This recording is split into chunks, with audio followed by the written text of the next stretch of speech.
नमस्कार, मैं अंजना और आप देख रहे हैं भारत फर्स्ट टीवी। आइए एक नजर डालते हैं आज की बड़ी खबर पर। मुरादाबाद में भाजपा के फायर ब्रांड नेता और पूर्व विधायक संगीत सोम ने सपा प्रमुख अखिलेश यादव पर तीखा हमला बोला। संगीत सोम ने कहा कि अखिलेश यादव मुगल काल के आखिरी शासक की तरह हैं और अब यूपी की सत्ता में उनकी वापसी संभव नहीं है।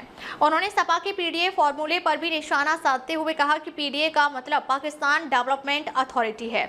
इसके साथ ही अयोध्या में बाबरी मस्जिद को लेकर दिए गए बयानों पर उन्होंने कहा कि भारत की धरती पर बाबर के नाम की एक भी ईंट नहीं लगने दी जाएगी। जी सर, बिहार में सत्ता मतलब नीतीश जी राज्यसभा के मेंबर बनने जा रहे हैं। अखिलेश जी कह रहे हैं ये राजनीतिक अपहरण है, क्या कहना है आपका? बेसिकली अखिलेश जी का क्या है कि अखिलेश जी जब से सत्ता से बाहर हुए हैं, अखिलेश जी क्या कहते हैं क्या करते हैं किसी की समझ में नहीं आता। नीतीश जी अपनी मर्जी से राज्यसभा जा रहे हैं और वो राज्यसभा में जाके, क्योंकि नीतीश जी ने पहले ही कहा था कि मैं चाहता हूं कि मैं चारों सदनों में बैठूं। वो 3 सदन में बैठ चुके हैं, तो चौथे सदन में वो जाना चाहते हैं। अखिलेश जी को यही नहीं पता है, मुझे तो ये समझ नहीं आ रहा है। देखिए, मैं हमेशा से कहता हूँ अखिलेश जी अब कभी सत्ता में नहीं आ सकते। वो मुगल काल के आखिरी शासक थे, जो मुगल काल 12 से 17 था उसके आखिरी शासक थे। वो कभी अब सीएम नहीं बन सकते। इसलिए उनकी वो क्या कहते हैं क्या करते हैं उसको छोड़ दीजिए। वो कुछ ना कुछ कहते रहते हैं, कभी वो ईवीएम खराब बता देते हैं, कभी वो वोटर लिस्ट में गड़बड़ बता देते हैं। वो कुछ ना कुछ जुगाड़ लगाते रहते हैं। जैसे उन्होंने एक पीडीए बनाया, मैंने पीछे बताया भी था। पीडीए की फुल फॉर्म शायद आप लोगों को नहीं पता है, मैं बता देता हूँ। पीडीए की फुल फॉर्म उनके की है पाकिस्तान डेवलपमेंट अथॉरिटी। इसलिए उनका पाकिस्तान प्रेम, उनका मुस्लिम प्रेम, उनका यही चलता रहता है, बाकी उनके पास कुछ नहीं। सर, ईरान इजराइल युद्ध हो रहा है, इस पर आपकी क्या टिप्पणी है? देखिए, ये युद्ध कहीं भी होना, भारत कभी भी युद्ध के फेवर में नहीं रहता। और भारत हमेशा ये चाहता है कि पूरी दुनिया में अमन शांति बनी रहे। भारत हमेशा चाहता है कि किसी भी तरीके से दुनिया में कोई जान ना जाए, कोई ना मरे। लेकिन दुर्भाग्यपूर्ण ये युद्ध हो रहा है, तो देखिए अब क्या होता है।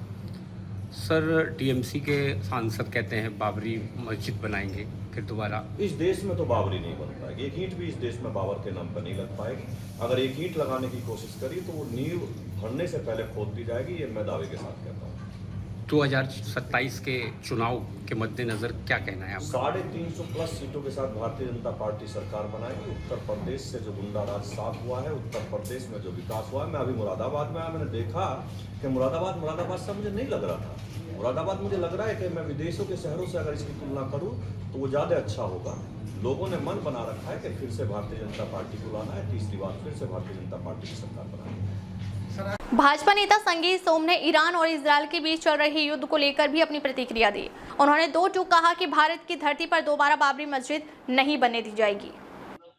देखिए, ये विद्रोह करने वाले अगर देश में विद्रोह करेंगे, देश में अव्यवस्था फैलाने का काम करेंगे, तो कानून इनका ठीक से इलाज करेगा। और मैं पूछना चाहता हूँ इन लोगों से कि काहे का हल्ला मचा रहे हैं भाई? एक खामनेई को आप बचा नहीं पाए दुनिया में, यहाँ काहे हल्ला मचा रहे हैं? जाए ईरान में, जाए युद्ध लड़े, यहाँ काहे को हल्ला मचाने का काम कर रहे हैं? वो इस तरीके की अव्यवस्था यहाँ फैलाने का काम करेंगे तो कानून पुलिस इन्हें ठोक ठोक के जेल भेजने का काम करेगी भाई। नहीं, इस देश में बाबर के नाम पे कोई एक ईंट भी नहीं लगा सकता। आप बाबरी मस्जिद की बात कर रहे हो, हमने 500 साल में कलंक धोया है भाई। आज राम मंदिर बना है, 500 साल हम लोगों ने इंतजार किया है। लेकिन अब कोई अगर बाबर के नाम पे एक ईंट भी लगाने की कोशिश करेगा तो ईंट लगने से पहले उखाड़ के फेंक देंगे। इस देश का सनातनी अब किसी तरीके से भी बाबर के नाम पे कोई भी चीज यहाँ बर्दाश्त नहीं कर सकता। बाबर के नाम पे मस्जिद तो बहुत बड़ी चीज है, एक ईंट भी कोई लगाएगा तो ईंट को उखाड़ के फेंक दिया जाएगा। वो आतंकी था, आतताई था, उसका देश में क्या मतलब है भाई? उसका भारत से क्या मतलब है? अगर बाबरी मस्जिद बनानी है तो जाए पाकिस्तान में बनाए, अफगानिस्तान में बनाए, यहाँ कहाँ बाबरी मस्जिद बनाने की कोई बात कर रहे हैं? इस देश में बाबरी मस्जिद नहीं बन सकती। 350+ सीटों के साथ भारतीय जनता पार्टी सरकार बनाएगी, तीसरी बार सरकार बनाएगी। क्योंकि उत्तर प्रदेश की जनता ने देख लिया है कि किस तरीके से हमने मुगल काल झेला है। जिस तरीके से 12 से 17 अखिलेश यादव जी की सरकार में मुगल काल चला है, जिस तरीके से आतंक चला है, जिस तरीके से दंगे हुए हैं, उत्तर प्रदेश में गुंडागर्दी हुई है। उत्तर प्रदेश की जनता ना वो दंगे देखना चाहती है, ना वो आतंकवाद देखना चाहती है, ना वो गर्दी देखना चाहती है, ना ये देखना चाहती है कि अखिलेश यादव आए और उन्होंने आते ही सारे आतंकियों को मुकदमे लेने की कोशिश की, जो हमारे कोर्ट ने नहीं होने दिया, हमारे उच्च न्यायालय ने नहीं होने दिया। धन्यवाद हमारे उस कोर्ट का। और मैं फिर कहता हूं कि अखिलेश यादव जी ने जिस तरीके से दंगा कराया, वो भूल जाएं, वो मुगल काल के आखिरी मुगल शासक थे, अब नहीं हो सकते। अब तक के लिए बस इतना ही, फिर मिलते हैं एक ऐसी ही बड़ी खबर के साथ। अब तक के लिए नमस्कार और देखते रहिए भारत फर्स्ट टीवी।